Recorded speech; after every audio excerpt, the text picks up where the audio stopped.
o SBT Cidade hoje faz um programa especial sobre a tragédia de 2011 na região serrana. E naquele janeiro de 2011, além do prejuízo humano que todos sofreram, houve também muito prejuízo na área corporativa. A região serrana, que é considerada o celeiro agrícola do estado, teve 17 mil famílias de agricultores afetadas pela tragédia. A Federação do Comércio do Rio de Janeiro estima que mais de 7.200 lojas tenham sido afetadas pela catástrofe na região serrana.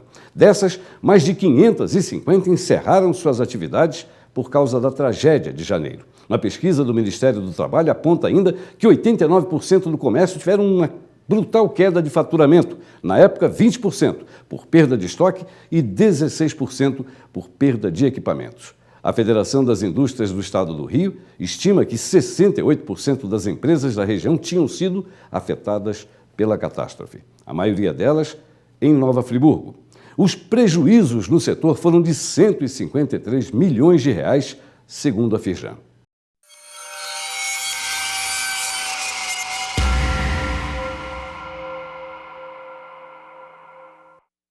A segunda cidade mais atingida da região serrana foi Teresópolis, que teve vários bairros totalmente devastados pela enxurrada que desceu carregando tudo o que estava pela frente. Com poucas obras de recuperação feitas na cidade, muitas pessoas continuam morando em áreas atingidas que continuam oferecendo riscos a cada chuva. Em Teresópolis, a catástrofe matou cerca de 400 pessoas. As chuvas levaram abaixo encostas em mais de 200 pontos do município. Hoje, a cidade ainda convive com as feridas marcadas naquela data. No bairro Caleme, comunidade bastante afetada em 2011, os moradores afirmam que só conseguiram receber o aluguel social após entrar na justiça. Antes, os desabrigados e moradores de áreas de risco podiam optar pelo apartamento, compra assistida ou indenização. Agora, a nova regra estabelece que a única opção de todas as famílias de baixa renda é aceitar receber unidades habitacionais a serem construídas pelo governo na região, situação que deixa os moradores indignados. As nossas casas não foi danificada, eles pediram para sair por causa da pedra, né?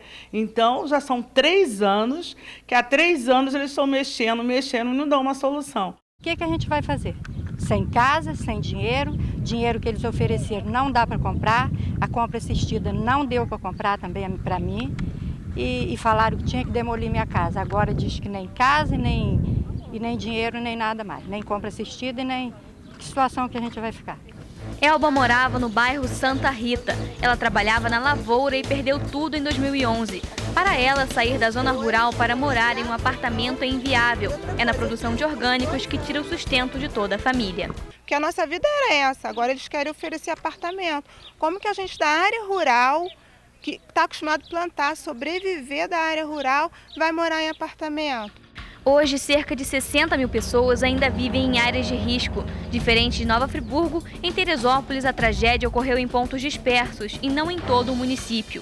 Joel faz parte da diretoria colegiada das vítimas da tragédia. Segundo ele, a população tem sido esquecida pelos governantes. Se a gente for colocar, a situação de abandono que tem de Teresópolis e a irresponsabilidade dos governos anteriores que emitiram o título de posse, a gente vai ver que muitas pessoas estão morando em área de risco porque a cidade de Teresópolis não teve um plano habitacional. Para reduzir os riscos de desastres, a Defesa Civil local tem feito um trabalho de prevenção. O monitoramento das chuvas é realizado em um plantão de 24 horas por dia. Nos últimos 3 anos, o governo do estado investiu cerca de 152 milhões de reais em obras de contenção de encostas nos municípios atingidos pela tragédia. Em Teresópolis foram realizadas 17 intervenções em pontos considerados de alto risco. Além disso, os governos federal e estadual investiram cerca de 115 milhões de reais em outras obras que ainda estão em execução. O INEA, Instituto Estadual do Ambiente, investiu outros 161 milhões de reais de recursos federais para obras de dragagem, canalização e instalação de parques fluviais em rios de Teresópolis. Para muitos, um milagre. A Capela São Sebastião, construída há 70 anos, foi uma das poucas construções que se mantiveram de pé após a tragédia. Ela fica no bairro da Posse, outra localidade bastante atingida em 2011. Pela previsão e pela observação da catástrofe, era para ela ir embora com tudo. Ela ficou assim, como eu disse, é um sinal que Deus deixou. A região serrana é o mais importante polo de produção agrícola do estado do Rio. Com a destruição de 2011, estima-se de que pelo menos 17 mil famílias que se sustentavam da atividade tenham sido afetadas. Márcio é uma dessas pessoas. Hoje, ele deu a volta por cima. Perdia muita coisa na beira da rua, na beira do rio ali, entendeu? Lavoura, cana, essas coisas de produção, né? O pessoal que se uniu, todo mundo, e um ajudou o outro, e graças a Deus todo mundo se recuperou bem. Outra realidade impressionante é a de Dona Roseli. Ela era moradora da comunidade do Perpétuo. Já havia sofrido com as chuvas de 2001 na localidade. Em 2011, sua casa foi interditada e ela teve que sair de onde vivia com filhos, netos e sua mãe que necessita de cuidados especiais. Eu tenho medo que pode eles virem e tentar tirar a gente ainda daqui. Para tirar a gente daqui, para onde que eu vou? Nós não temos para onde ir. A nossa equipe tentou falar com o prefeito de Teresópolis, Arley Rosa, que não nos atendeu. Mais uma vez, o prefeito não concedeu entrevista ao SBT Cidade e não entendemos o motivo, a não ser que haja algo que ele não pode falar ou coisas que deixou de fazer e não quer que as pessoas saibam. Mas em nota, a Secretaria Municipal de Defesa Civil informou que as casas interditadas no Caleme encontram-se em áreas de risco e a Prefeitura aguarda as intervenções do INEA, Instituto Estadual do Ambiente, no local. Quanto às casas das áreas rurais, o processo está sendo encaminhado pelo Canteiro Social do Governo do Estado, a quem cabe a negociação direta com as famílias. O Canteiro Social, lá em Teresópolis, fica na Rua Tietê, número 387, no bairro de Fátima. Vamos para cá. Olha, minha gente, o temporal de 2011 foi tão forte que até mesmo municípios vizinhos e pequenos, onde não choveu tanto, foram prejudicados. Pois esse é o caso de São José do Vale do Rio Preto, onde mais de 380 casas foram destruídas pela enchente. Nessas imagens da internet, captadas por moradores na época, é possível ter uma ideia da força da água que invadiu São José. A enchente veio de Teresópolis pelo Rio Preto, que corta todo o município. As cenas são impressionantes. Aqui, uma casa inteira foi levada pela enxurrada.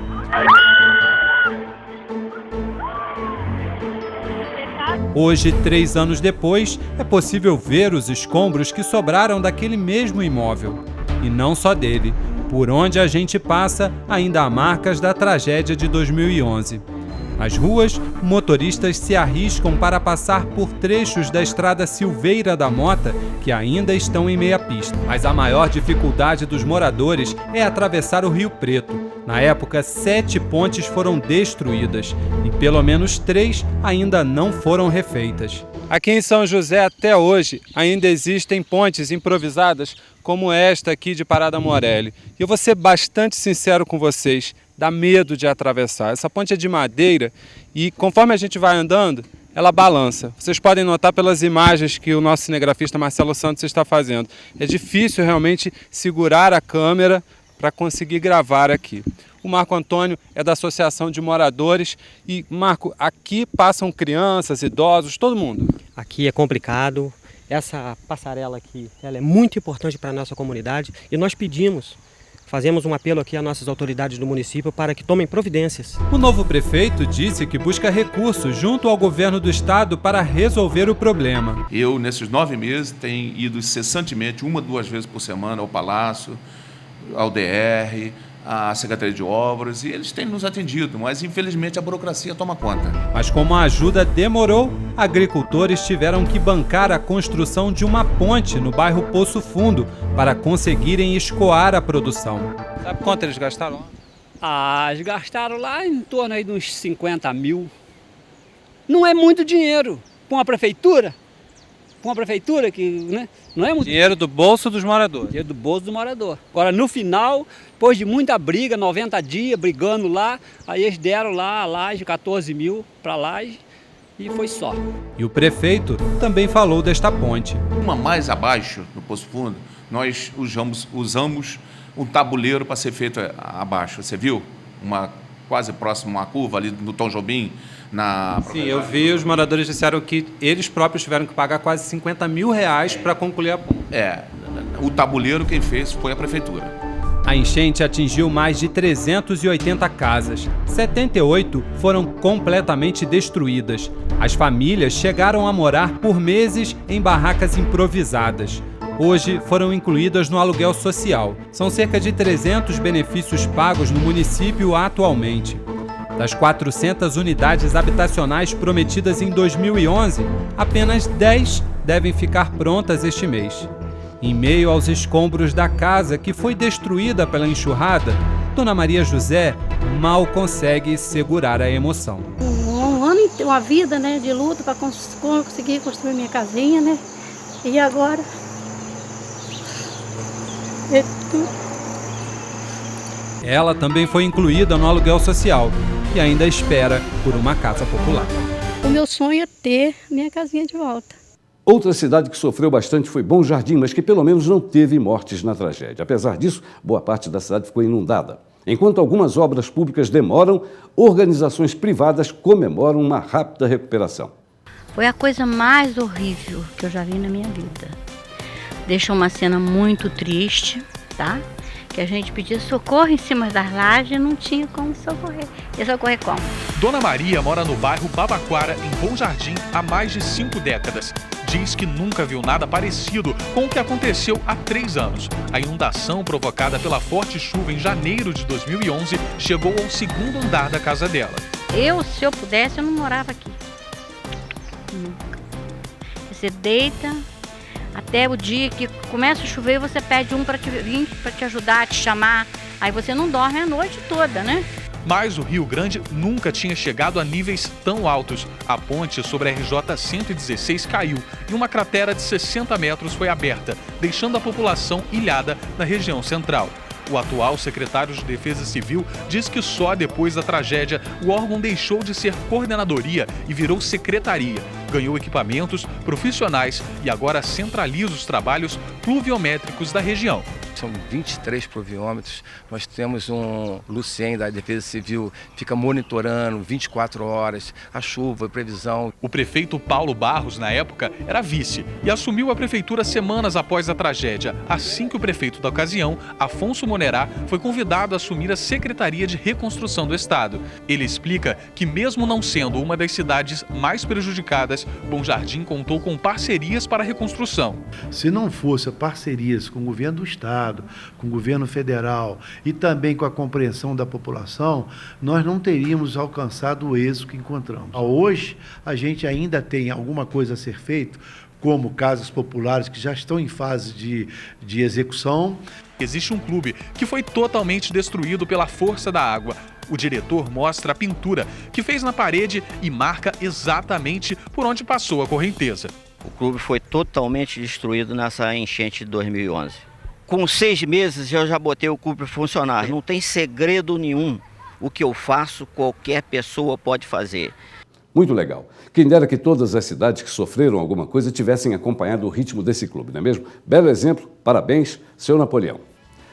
Olha, no próximo bloco nós vamos mostrar como está o Vale do Cuiabá, a localidade de Petrópolis devastada pela chuva de janeiro de 2011. É daqui a pouco, não sai daí.